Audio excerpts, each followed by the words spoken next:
I'm his daughter. I am the firebird's child.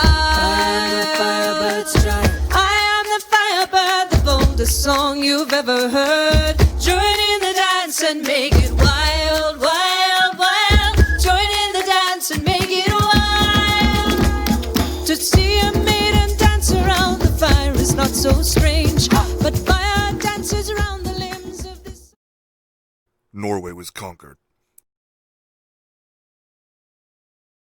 The Norse remained in commoner populations, but the Viking elite had been wiped out. Sweden did not intervene because both Ingria and Lithuania threatened to indirectly rip its own populace apart. And Denmark had remained quiet for fear of an Anglo-Swedish invasion that never came. But now, Christendom needed their angel elsewhere. Malkin received news of a call to arms by the Pope himself to go and destroy the Umayyads in Iberia.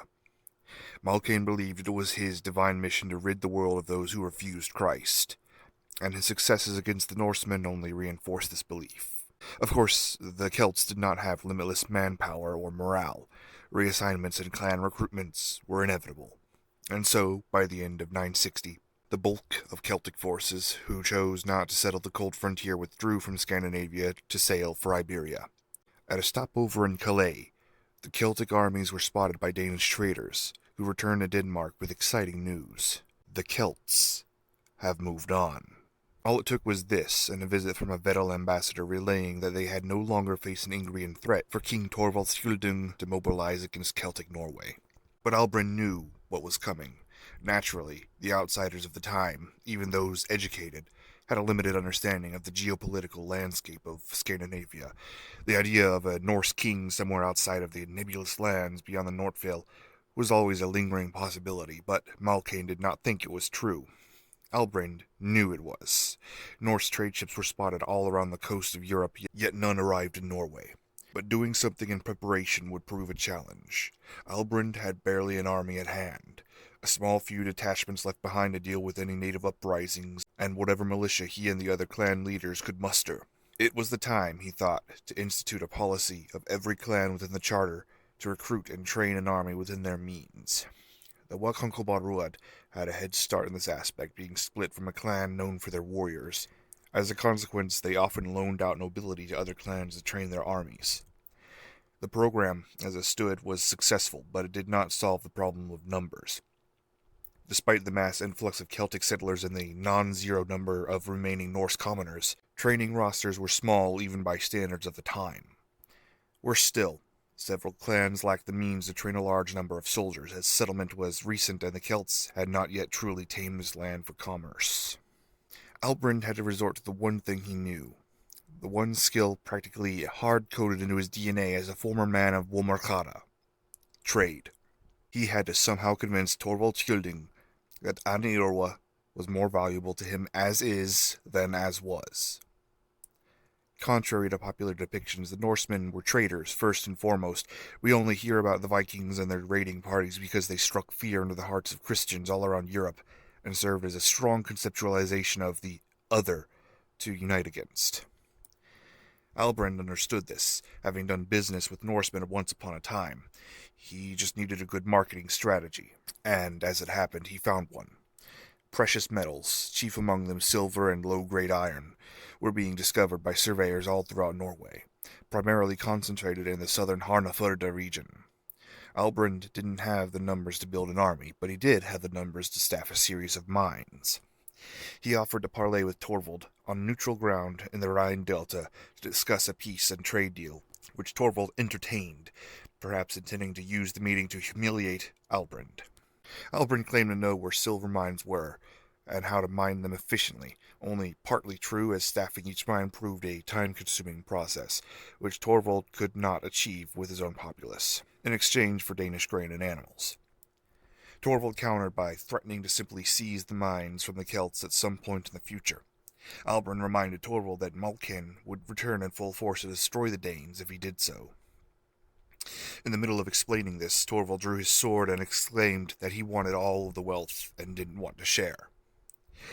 Albrand actually predicted this would happen, and turned to Thorvald's lieutenants, telling them if they kill Thorvald then and there, seeing as he planned to snub them of any profits, The deal will stand plus 10% total yield. The lieutenants reluctantly slaughtered Torvald and agreed to the terms. His brother Ivor in turn raised an army to fight the lieutenants, but with no supporters, the host was crushed. The Norse held a moot to elect a new king, finally deciding on Agnar Ulfing. The resultant peace was tenuous, worsened by Albrand's scramble to get the mines up and running. Naturally, given the low population density of the region, he and the clans relied on appointing foremen and recruiters to pull from what little population they had and direct them to work the mines. Most of the workers were Norse natives who had little other choice, and the foremen often employed children to further supplement the mining staff to meet their quotas. After several worker rebellions, Albrand once again called upon the clans to supply troops to impose deterrence on future would-be insurgents. The clans in question, however, had a condition to Albrand. If he was not to be king, and this was to be a republic, they demanded a seat at the proverbial table. In 963, a summit between clan leaders was held in the old Bergen fort, where Hadvar was defeated so long ago, a town having been established in and around the old fort which sat in territory holding ambiguous jurisdiction. The exact details of this historic meeting are, unfortunately, lost to time, as no scribe was brought to record any exchanges and nobody who wasn't a clan leader was allowed to attend. What we do know is it effectively established the Molagropa, the ruling body for the duration of the Republic, consisting of various clan leaders led by a Proksham. This early form of the Molagropa did not exactly match structural practices of the late Republic, but it was similar. Essentially, every clan could appoint a representative to attend meetings in the town of Vregna, where matters of state, trade, and military would be discussed. The Proksham in turn handpicked 2 men to serve as his right man, who was meant to handle administrative and logistical duties, and a left man, who was meant to conduct more clandestine acts, on top of arranging social gatherings.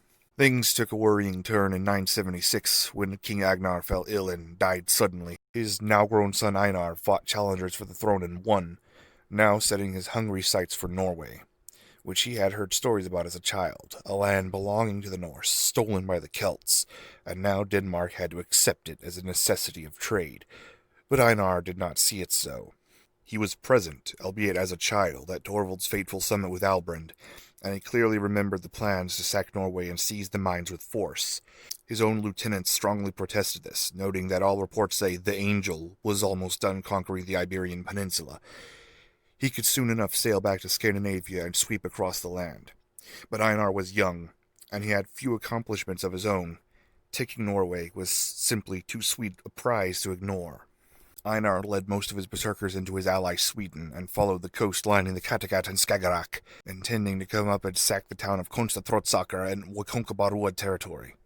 Ian of the clan stood tall with his armies at the ready when Celtic scouts foretold a Danish invasion due from the east. But a week passed afterwards, and the Danes never made an appearance. Scouts were then sent out to investigate, whereupon they found the remains of a battlefield covered in Danish-branded corpses, scattered in no formation. They had been flanked from behind and put to flight. So what happened? Arnjern the Conqueror. When the Ridala clan was deposed and banished from Sweden in 923, they didn't simply disappear from history. They fled to Lithuania, where the ruling tribe of Penikis welcomed them with open arms and granted them asylum. They lived with the Penikis royalty for over 50 years until the prime time for vengeance came.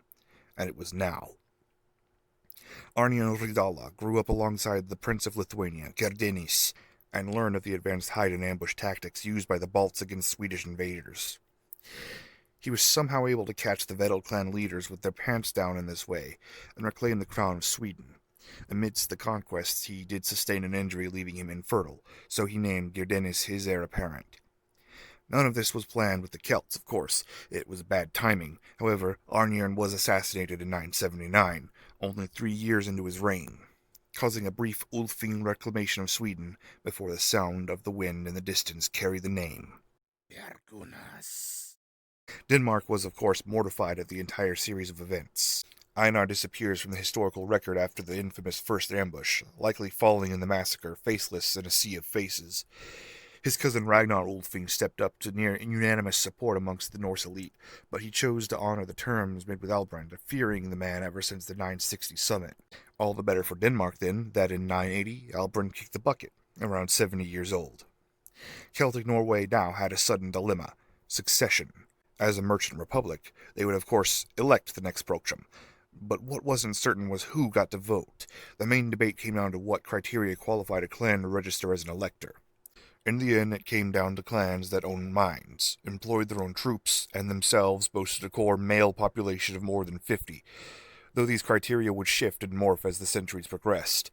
As it happened, only 4 clans met all of the criteria: the Wikaimanach, the Wakalkawarud, the Wakalida, and the Wadubagain.